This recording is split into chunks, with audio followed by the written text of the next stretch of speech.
J'ai appris mon cancer quand j'avais 22 ans. En tant que jeune femme, c'est assez compliqué quand on apprend qu'on va devoir vivre avec un seul œil, qu'on retrouvera pas le visage qu'on avait avant à l'identique.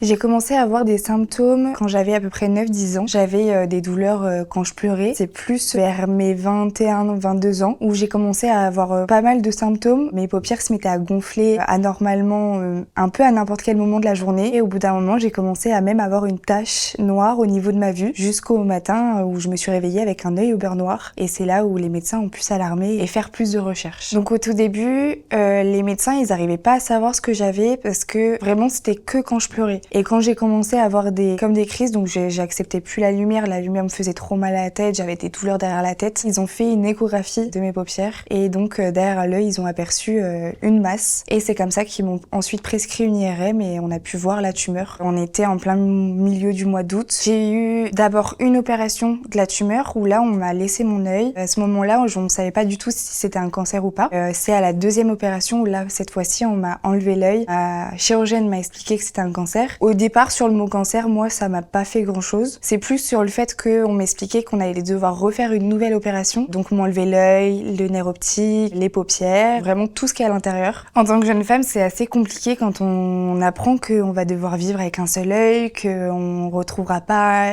le visage qu'on avait avant à l'identique. C'est un peu bizarre, il y a quand même un long moment d'acceptation qui est pas facile parce qu'on passe par plein d'étapes, du doute, ensuite de la confiance, ensuite du doute. Ma chirurgienne m'avait quand même bien dit que si je voulais vivre, en tout cas le plus longtemps possible, le mieux c'était d'enlever l'œil. Ma chirurgienne m'a expliqué la rareté de ce cancer. Ce cancer touche 3 à 4 personnes sur 1 million dans le monde par an. Et forcément, c'est un cancer où on n'a pas encore toutes les informations, on ne sait pas comment il se développe, on ne sait pas d'où il vient. En ce moment, je jongle entre les opérations que je dois faire à peu près tous les 3 mois. Je dois faire des lipostructures, ça s'appelle. On me prélève de la graisse dans les cuisses et ensuite on vient l'ajouter sur le visage parce qu'ici, du coup, ça avait tout creusé ici. J'ai été énormément accompagnée par mon entourage, ma famille, mes amis. C'est vrai que j'ai eu un soutien énorme de leur part.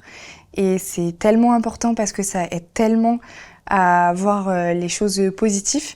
Je pense que ça m'a aidée à être encore plus combattante. Et à côté de ça, l'acceptation de soi et l'acceptation du changement, c'est plus compliqué quand même. Donc forcément, tout ce changement en si peu de temps, ça a été compliqué. Il y a eu des phases qui étaient plus compliquées que d'autres, où forcément j'ai douté, où je me trouvais moche. Mais en fait, pas du tout. Je suis juste belle, mais différemment.